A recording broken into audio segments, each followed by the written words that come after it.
The sex-starved relationship, that is happening to millions of couples, and it's happening all around the world. So you want to stay tuned and get some information on this. And if you have yet to subscribe, please do. We have so many helpful videos. And also, if you have a question about this or any other topic, please feel free, put it in the box, and we'll be happy to connect back with you.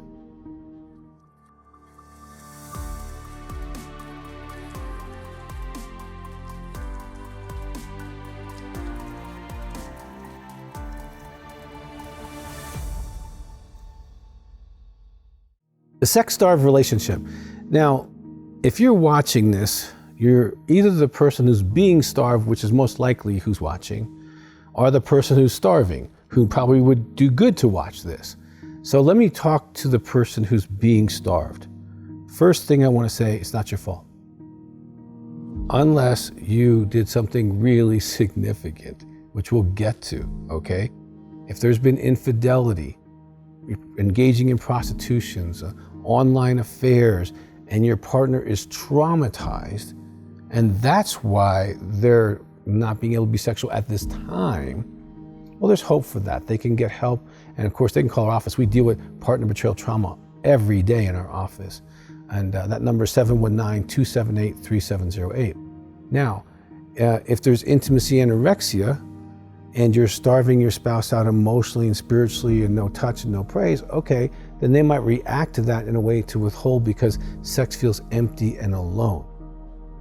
If you are a sex addict and you're into pornography and other behaviors, and when you're having sex, you're disconnected, or you want to do dirty talk and they want to be connected to as a person and loved, yeah, okay, there's definitely an impact on that on the partner. Actually, we did a study on partner betrayal trauma. Those who experience intimacy anorexia, sex addiction, or infidelity suffer almost exactly the same symptoms, within 1% on most scales that we did. And so that book's called Partner Betrayal Trauma. So if you've caused trauma by neglect or by infidelity or addiction, there is a variable as to why your spouse may not want to have sex with you. Okay, that's valid, and you can get help for intimacy anorexia. We'll talk about that in a minute. Sex addiction, we have a great website on that, sexaddict.com, and intimacy anorexia is intimacyanorexia.com, and you can get a lot of information on those things. However, there are lots of people, you are being starved for no reason whatsoever. You are a really good man, you're a good woman, you're faithful to your spouse, you're responsible with your life, you're responsible with your kids, you might be spiritual, you might even be a really good sex partner, and yet you're being starved out. Now, why would that happen? Especially I've worked with thousands of couples over 35 years, and a lot of them were not having sex for weeks, months, years, decades. I can't tell you how many couples I've had who slept in the same bed for 20 years and they haven't had sex. That is a sex-starved relationship, and it traumatizes the spouse.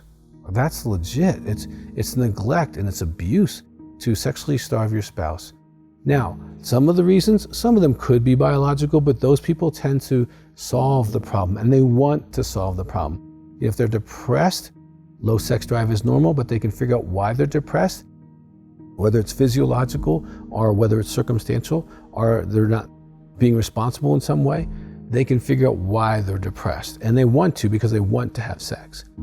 Other things that kind of look like depression is low testosterone, and any woman or man over 30 probably should get tested for that. And if that's an issue, boom, that's the solution, if that's the issue. Okay, low thyroid also is very similar to depression, and that could also be a factor. You can get your thyroid checked. Any doctor or local lab can do a thyroid report, and you can get that information, and that could be a factor. Now, there are personality disorders, like schizoid personality disorder, where they just don't want sex. They just don't, okay? And you can do some research on that. Really, the best thing you could do is watch the tape, the Sexless and Married. Sexless and Married is on our website.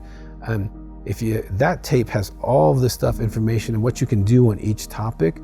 This is just kind of an intro to the topic, but that's I think it's an hour plus long, and it can really help you both to sit down and try to find out what it is. Now, there could be unresolved sexual abuse. Okay, that's not your fault as a spouse, And again, if it is unresolved sexual abuse, someone who wants to have sex is going to want to go to counseling and want to heal that so that they can bring their sexuality in a healthy way to the marriage or to the relationship. And they're going to be motivated to do that. They're not going to keep putting it off for 5, 10, 15, 20 years as a reason why they're not sexual because something that happened to them that they're unwilling to process. And unwilling to process is really different, okay? Because there's a stubbornness about, well, I'm not going to talk about it. I'm just going to use it in a relationship as a way to get around sexuality. Now, I've been sexually abused, okay? I get it. It didn't stop me from having an incredible, healthy sex life, for decades. So you don't have to be stuck because of sexual trauma. There's lots of modalities, okay? We even have something in our office called Cereset, which is a neuro reset kind of thing for your brain that can really help anyone who's experienced any kind of trauma. That's another approach. There's all kinds of counseling approaches. There's so many. It would take a whole video to talk about the ways to treat sexual abuse, okay? So there's lots of help and lots of approaches if that's the case. Now, one of the most stubborn reasons for the sex-starved relationship is what we call intimacy anorexia. I mentioned that, but a lot of people aren't familiar with that term, so let me define it and give you the characteristics, because if this is you, you're going to want to go to intimacyanorexia.com and get everything, because it's going to be so important for you to understand what this really, really is, okay? Now, intimacy anorexia is the active withholding of spiritual and emotional and sexual intimacy. Now, it doesn't mean they won't have sex with you, but they're disconnected during the sex. You feel alone, you feel empty after sex. Okay, the intimacy anorexic has these characteristics. So on your hand, go like this if you get a yes, okay? Number one, they're too busy for you, so they're busy. They're not too busy for other people, but they're too busy for you, all right? They blame you for all the issues in the relationship. Very rarely will an intimacy anorexic say, I'm wrong or I'm sorry, without a whole lot of effort to prove that they actually did something wrong, because they can't be bad. They withhold love, especially the way you want to be loved. So if it's time, you don't get time. If it's gifts, you don't get gifts. If it's touch, you don't get touched. Okay, if they marry another person with a different love language, they'll withhold from them in a different way. Okay, because the operation of intimacy anorexia is to create distance on a regular basis. Now, I know it doesn't make sense if you're relational, but just trust me, this is a real thing. Now, they withhold love, they withhold praise. They might praise you publicly, but at home, you're not getting it. They'll withhold spiritually, even if they're the head of their spiritual tribe, so to speak. When they come home, they won't pray or connect or do spiritual stuff with you. They withhold sex or disconnect during sex. Either way, you're not getting true sexuality and you feel starved, all right? They're unwilling or unable to share their feelings with you. They use anger or silence as a way to control you in the relationship, okay? Sometimes they control around money issues. They oftentimes will set an atmosphere in which you feel like a roommate. So if you're going through that and you got 5 or more, go to intimacyanorexia.com and please get educated. And if you're the spouse, there's a lot of material called Married and Alone, and that can really, really help you. And if you've been starved in a relationship for years, you are in severe pain, and you're not going to be who you would be if you were being nurtured, celebrated, having orgasms, having fun, being romance. Because oftentimes with intimacy anorexia and some of the other forms, okay, but especially with intimacy anorexia, it's not just about the sex starved. You're romance starved. You're not getting notes and cards and fun things and little sexy texts and cute things, all right? And not only are you romantically starved, you're sensually starved. Sensuality is that touch without sexual motivation. It's the back rub, the foot rub, the cuddling on the sofa and just being petted. It's that. It's the occasional being groped and like, wow, I really want you, baby, and I'm hungry for you. And you can feel the hunger from the other person. If you're in a sex-starved relationship, you feel unwanted, alone, rejected, disconnected, hurt, frustrated. And if you've cried yourself to sleep because of this, you're in significant pain. We have a Married and Alone Facebook group, one for women, one for men. You'd have to go to our website to get the exact address on that. But there's help for you if you are the spouse, and if you are the person perpetrating this pain, you need to understand this is neglect, this is abuse, this is traumatizing your spouse. If you're married, you went down the altar and said, I will love, honor, and cherish you. Well, withholding sex is not love, honoring, or cherishing. And so they feel that betrayal because you promised not to do this and then you're doing it.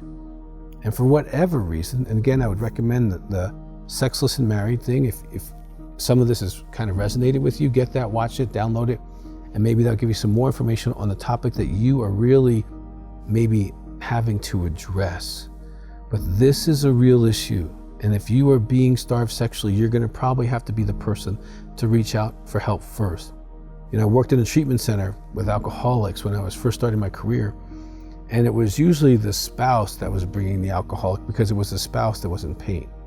So you might have to get counseling or get in a group first, and then get support, strength, and information to be able to confront this, set boundaries, and create a situation where you're not the one in pain, but the person who's creating the pain is now in pain.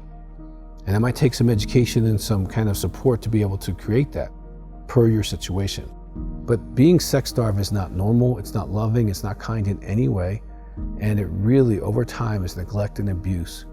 So I hope this has encouraged you to get more information and to walk through this, and hopefully together, but eventually this can snap a relationship. So please, if you find each other valuable, address these issues so that you can have the long term of what you both promised each other.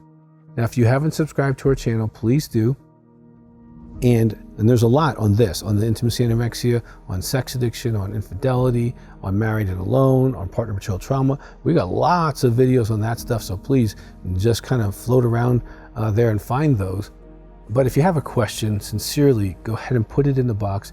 We want to hear from you, and we'll get to you as soon as possible. And we really want you to have an incredible life, incredible relationship, incredible marriage. And if you need help with that, we do 3-day intensives, 5-day intensives. You can talk to someone over the phone. So just call 719-278-3708 and start your journey to a better you, which might lead to a better relationship, and it might not. But at least you don't have to be abused, neglected, or alone. You can have choices, and you need to address the issues that are keeping you stuck. There's a great video called Unstuck. If you're stuck, you might want to look at that. But you deserve intimacy at every level. So go ahead and do that for yourself. Until next time, please have an awesome day.